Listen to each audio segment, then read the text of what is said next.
Good morning friends. GST platform के YouTube channel में आप सभी का स्वागत है।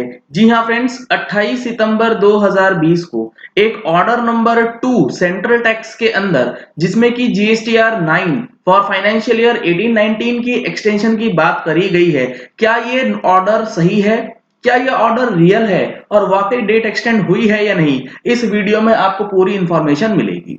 ये आप देख रहे हैं, मैंने स्क्रीन पे ओपन करा है 28 सितंबर का order number 2/2020।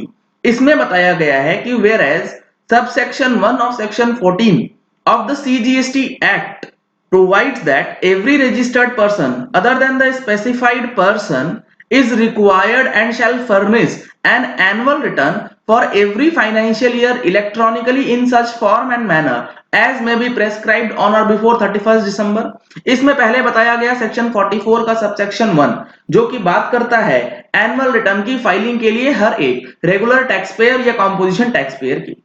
And whereas for the purpose of furnishing of annual return electronically for every financial year as referred to in subsection 1 of section 44 of the said act, certain technical problems are being faced by the taxpayers as a result whereof the said annual return for the period 1st April 18 to 31st March 19 could not be furnished by the registered person as referred to in the said subsection 1, and because of that certain difficulties have arisen giving effect to the provisions of the said action। यहां पर यह बताया गया है कि GSTR 9 की filing नहीं हो पा रही है टेक्निकल प्रॉब्लम्स की वजह से 1 अप्रैल 18 से लेकर 31 मार्च 19 की पीरियड की, यानी कि फाइनेंशियल ईयर 18-19 के लिए।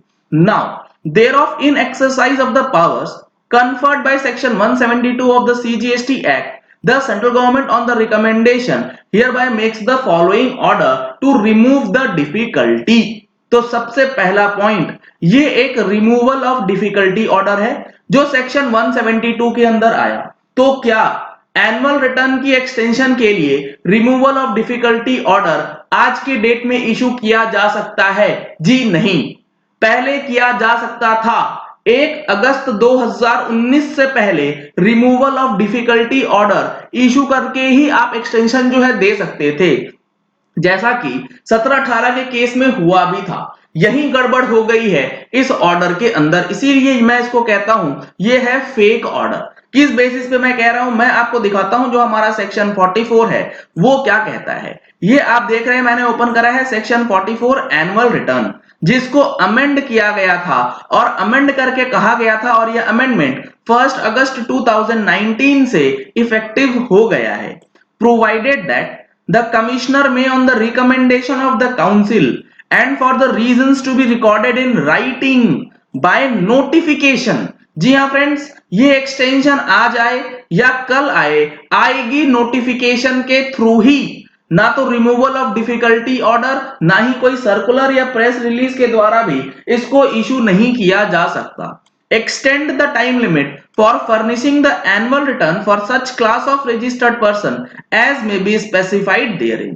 अब यहां पर कंफ्यूजन इसीलिए है क्योंकि ये ऑर्डर, ये जो अमेंडमेंट है, ये 1 अगस्त 2019 से इंप्लीमेंट किया गया था। इससे पहले सेक्शन 172 का पावर लेकर के ये रिमूवल ऑफ डिफिकल्टीज ऑर्डर के थ्रू इसको एक्सटेंड किया जाता था। इसीलिए यहां पर अमेंड करके एक्सटेंशन के लिए नोटिफिकेशन का प्रावधान जो है वो किया गया, जिसको यूज करके ऑलरेडी जो जीएसटीआर 9 की ड्यू डेट है वो 30 सितंबर 2020 तक एक्सटेंड भी करी गई है। वो नोटिफिकेशन भी अभी आपको दिखा देता हूं।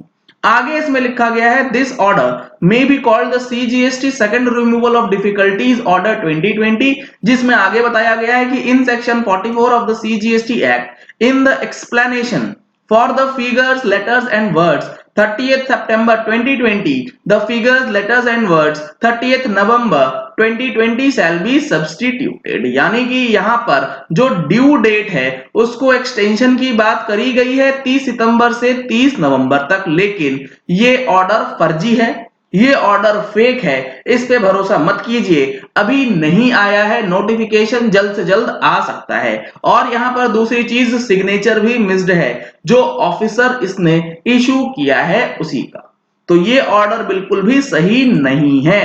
अब देखिए, जो मैं नोटिफिकेशन की बात कर रहा था, नोटिफिकेशन नंबर 41 जो 5 मई को आया है, जिसमें in exercise of the powers conferred by subsection 1 of section 44 of the CGST act 2017, 44(1) के अंदर जो पावर्स दी गई है, जो मैंने आपको अभी अभी दिखाई है, ये पावर मिली है कमिश्नर को एक्सटेंशन के लिए। यहां पर आगे इन्होंने बोला गया है, the commissioner on the recommendation of the council hereby extends the time limit for furnishing of annual return specified under section 44 of the said act read with rule 80 of the said rules electronically through the common portal for the financial year 18-19 till 30 सितंबर 2020। ये notification original है, ये notification बिल्कुल सही है।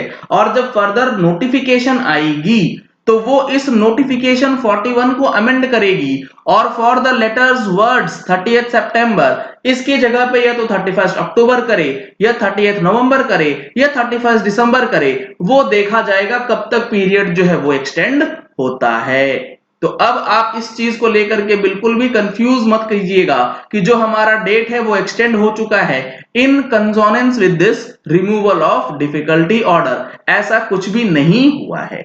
यहां पर एक confusion और है कि यहां पर जो ऑर्डर है या नोटिफिकेशन है, इसके अंदर सिर्फ जीएसटीआर 9 की बात करी गई है। तो क्या जीएसटीआर 9C की रिटर्न एक्सटेंशन नहीं है? क्या जीएसटी ऑडिट की एक्सटेंशन नहीं है? तो ऐसा नहीं है। अगर एक्सटेंशन आएगा तो सेक्शन 44 की बात यहां पर करी गई। सेक्शन 44 के अंदर दो सेक्शंस हैं, सब सेक्शन 1 सब सेक्शन 2, जो कि कंप्लीट एनुअल रिटर्न की बात करता है। नोटिफिकेशन के अंदर ऑडिट की भी डेट एक्सटेंड होगी, लेकिन जो ये ऑर्डर है, ये ऑर्डर सिर्फ सेक्शन 44 सब सेक्शन 1 की डेट एक्सटेंड कर रहा है। दूसरा कारण है इस ऑर्डर को फर्जी कहने का कि सिर्फ जीएसटीआर 9 की एक्सटेंशन नहीं होगी। एक्सटेंशन होगी तो दोनों ही चीजों की होगी, 9 और 9C दोनों के केसेस में। तो इसीलिए इस ऑर्डर पे भरोसा मत कीजिएगा, ये बिल्कुल भी गलत ऑर्डर है। ऐसे ऑर्डर बनाने वालों को फाइनेंस मिनिस्ट्री की तरफ से पनिशमेंट मिलना चाहिए और जो ओरिजिनल नोटिफिकेशन है जो अवेटेड है वो जल्द से जल्द इशू भी कर देना चाहिए, ताकि ऐसे नोटिफिकेशंस और ऑर्डर की इशू करने की जरूरत ही लोगों को ना पड़े। चलिए इस वीडियो को यही एंड करते हैं। आशा करते हैं कि आपको ये अपडेट पसंद आया होगा और ये चीज समझ आ गई होगी कि डेट एक्सटेंशन एनुअल रिटर्न की ऑर्डर के अंदर आ सकती है या नहीं आ सकती सर, अब अमेंडमेंट आ चुका है। अगर आपने हमारे चैनल पर फर्स्ट टाइम ट्यून इन किया है तो चैनल को सब्सक्राइब करने के लिए नीचे दिया गया रेड कलर का सब्सक्राइब बटन प्रेस कर लीजिए। साथ में जो बेल आइकन है उसे भी प्रेस कर लीजिएगा, ताकि वीडियोस की नोटिफिकेशन आप तक रेगुलरली पहुंचती रहे। Thank you and have a nice day.